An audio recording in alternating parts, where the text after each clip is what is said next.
the nations left in Canaan. These are the nations that the Lord left in the land to test those Israelites who had not experienced the wars of Canaan. He did this to teach warfare to generations of Israelites who had no experience in battle.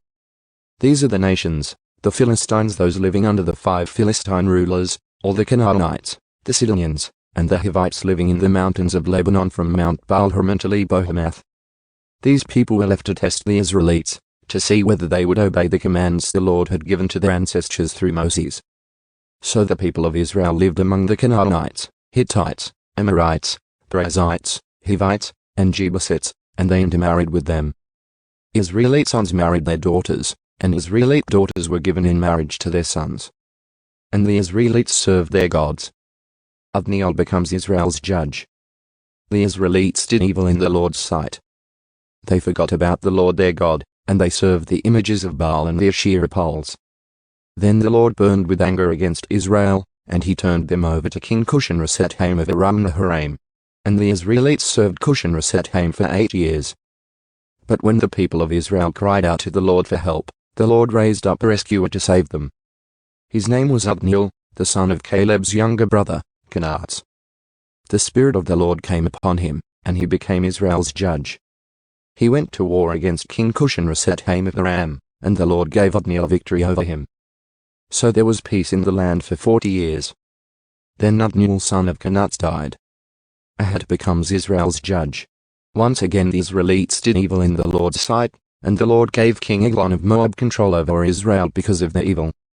Eglon enlisted the Ammonites and Amalekites as allies, and then he went out and defeated Israel, taking possession of Jericho, the city of palms. And the Israelites served Eglon of Moab for 18 years. But when the people of Israel cried out to the Lord for help, the Lord again raised up a rescuer to save them. His name was Ahad son of Gera, a left-handed man of the tribe of Benjamin. The Israelites sent Ahad to deliver their tribute money to King Eglon of Moab. So Ahad made a double-edged dagger that was about 1 foot long, and he strapped it to his right thigh, keeping it hidden under his clothing. He brought the tribute money to Eglon, who was very fat.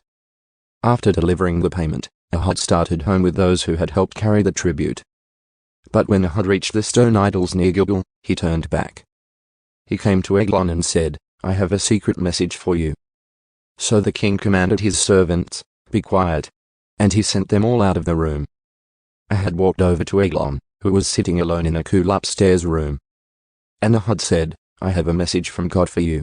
As King Eglon rose from his seat, Ahad reached with his left hand, pulled out the dagger strapped to his right thigh, and plunged it into the king's belly. The dagger went so deep that the handle disappeared beneath the king's fat. So Ahad did not pull out the dagger, and the king's bowels emptied.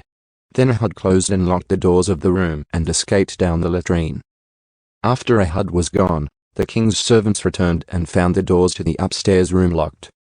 They thought he might be using the latrine in the room, so they waited. But when the king didn't come out after a long delay, they became concerned and got a key.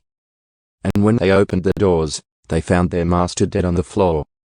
While the servants were waiting, Ahad escaped, passing the stone idols on his way to Sarah.